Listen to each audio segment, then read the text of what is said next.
Hello. Yes, I'm about to. Yes. Okay.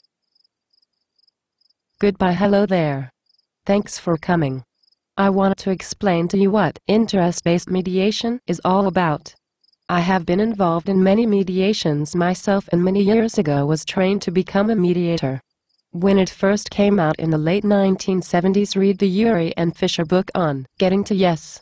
It was a huge paradigm shift to hear about and try to understand interest-based rather than position-based negotiation. Recently I decided to experiment with explaining interest-based mediation to others so I can understand it better myself. I don't remember whether it was Freer, Covey or someone like that who said that you learn through teaching others. So here goes. Firstly, about mediation. Imagine two kids who are arguing over the last piece of chocolate cake. The argument is getting out of control and the mother comes storming in. Dad's been on the night shift and needs to sleep. She has several options. She could take control and just remove the cake as punishment. This is disempowering. She could cut the slice in two, so that each gets a tiny piece. This is a compromise, leaving both kids only partially satisfied and partially disgruntled. Or she could mediate the dispute. In stepping into the role as mediator, she becomes neutral. Her role is to help the children resolve the argument in a way that would leave them both satisfied. She therefore asks them if they would be willing to work according to a set of rules, such as that they will treat each other and her with respect, including that only one speaks at a time. They need to trust her that she will give them each a chance to explain the issue and that there will be a chance to ask questions later. And she tells them no shoving.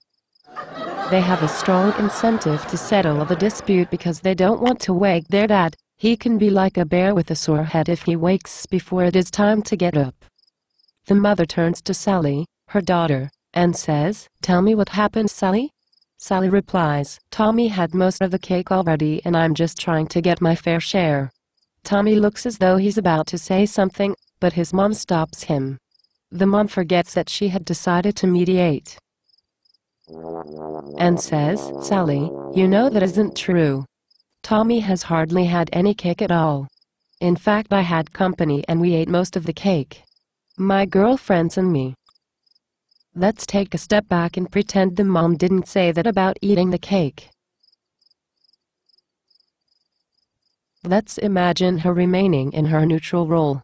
She now wants to find out what Sally's interests are in this dispute. She remembers that Sally talked about getting my fair share. She therefore asks, "Sally, so fairness is important to you?" Sally thinks to herself, "Duh," but she doesn't actually say it. She says, "Yes, fairness is important to me." Mom, as mediator, asks, "Tell me about that?" Sally pauses a bit and then says, "Well, I just get the feeling that Tommy gets special treatment around here because he's a boy."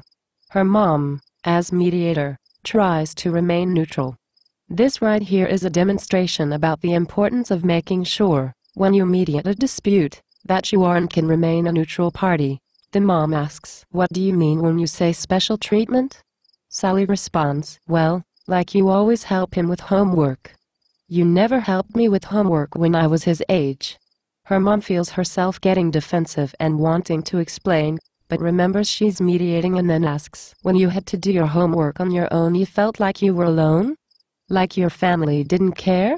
Sally feels surprised to hear her mother speak like this. Like she's truly trying to understand. "Yes, that's right. So I made up my mind never to ask for help. I can do anything I like, if I set my mind to it." Mom, as mediator, says, "Tommy, I'm going to get to you in a minute," because she realizes that this conversation has been focused only on Sally. "Sally, let me just summarize. Fairness is important to you, which includes not differentiating between you and Tommy based on gender, and you are proud of your ability to focus and achieve things on your own. Did I miss anything?" Sally says, "No, you got it." Mom now turns to Tommy. "Tommy, tell me about the slice of cake." Tommy says to the mediator, "Well, Yesterday when you and your friends ate the cake, it looked so delicious, but I had too many timpits after school, so I couldn't really enjoy my slice. I promised myself I'd come straight home today without eating any junk food so that I could really enjoy the cake. When I got into the kitchen, there was Sally, just dishing up the last piece for herself.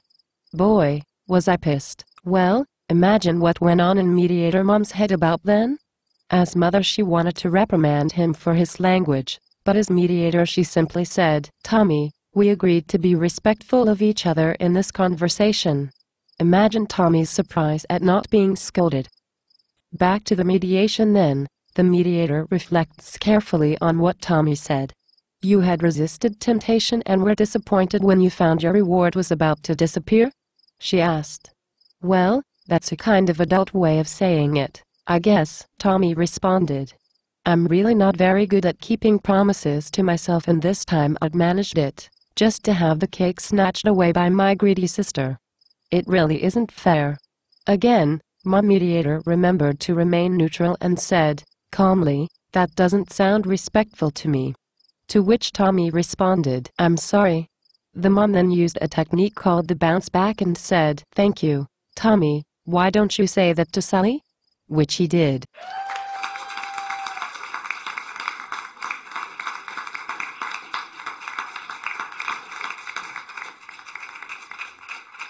At this point the mediator says to them, "I see here that you both have an interest in fairness in the family, and then Sally, you like being independent, and Tommy, you're working on controlling your impulses and planning things. Is that right?" Both kids agree. The mediator then asks, "How can we use this improved understanding of each other's interests in solving this problem about the slice of cake?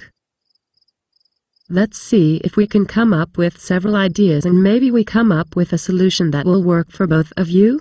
The kids agreed, and so they brainstormed some creative ideas, such as giving the last slice to their mom, or to their dad when he wakes up, to saying that the cake isn't important at all.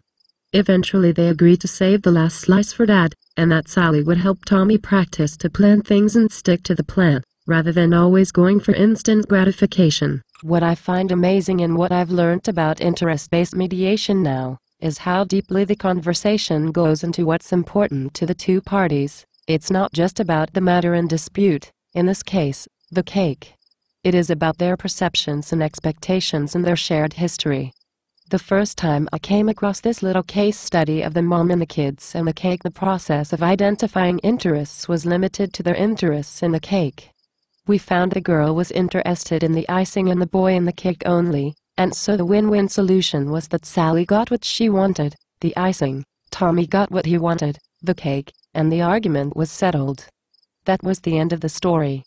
Meanwhile, now I realize there was still all this unfinished business of the perceived unfairness and what the two children were working on to improve themselves and to cope with growing up together. By stepping back from the cake, in other words, the dispute, and by exploring the interests more deeply, the mediator was able to identify common interests, fairness, and some unique personal interests that were relevant to the dispute and ultimately helpful in crafting a solution that resolved the dispute and strengthened the relationship. And Dad got a piece of cake. To sum up then, a mediator is neutral. She negotiates ground rules with the parties about how the mediation will be conducted.